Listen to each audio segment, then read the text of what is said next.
As you can see, we've plugged our new controller in, USB port on the underside there.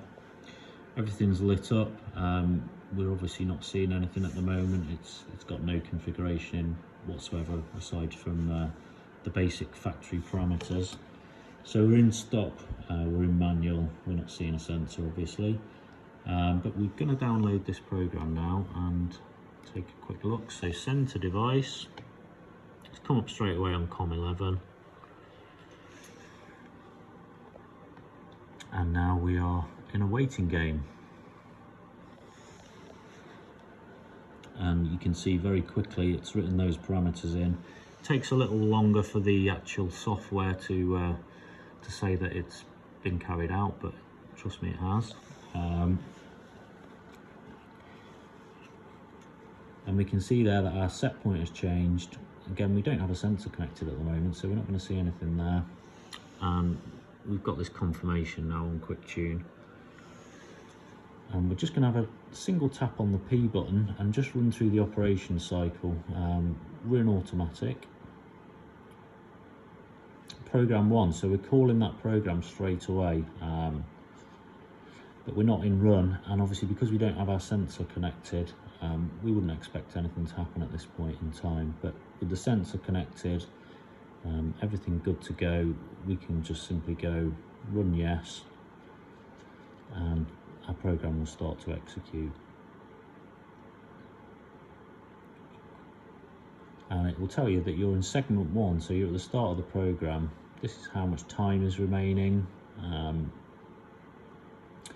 But obviously at the moment, because we don't have that feedback from the sensor, our program tolerance has essentially locked the program out.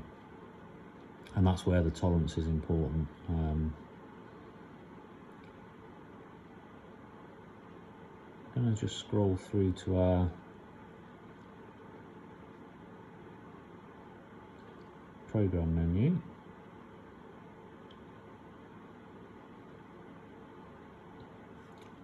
Here's our tolerance, and all those values that we saw on the quick tune software, they're all in here and accessible via the P button. Set point 0, 20 degrees room temperature. Program time, just over 1 minute 10 to go from 20 to 150.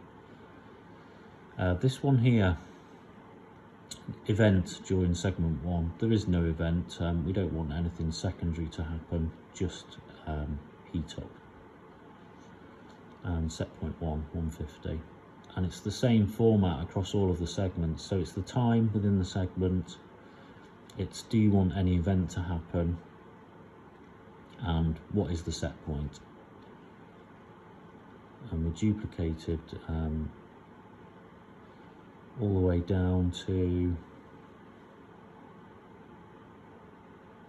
set point 5 is the last one for this program, and then we don't need 6. So although there are some default values in there, they're not used. I'll just run through how to access that menu again. So it's press and hold on the P button this time. And we get all these different configuration sub-menus, but the one we want is prog. And then a single tap again, and we've got all the different parameters. So we've got the time base, the program number, so we're just using one program here with multiple segments, but there are options to use different programs and then call them based on the operator menu, the number you input there.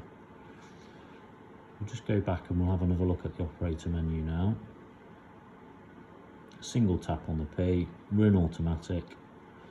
Program 1, program segment 1, time of the segment,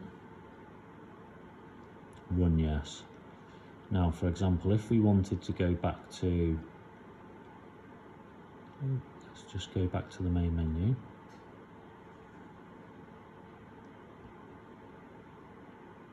So all I'm doing is holding my finger on the, or my thumb should I say, on the P button, and it's cycling through all of the menus, and we're back at the start. So single press, Program. Okay, so this is where we could be calling program 2, again a different set of values, a different ramp and soak configuration, or we could actually go program none, and then what we just have a single set point program. So if we were to set 50 degrees, for example, with our sensor connected obviously and everything ready to go, program none, and going to run, we would obviously expect something to happen now.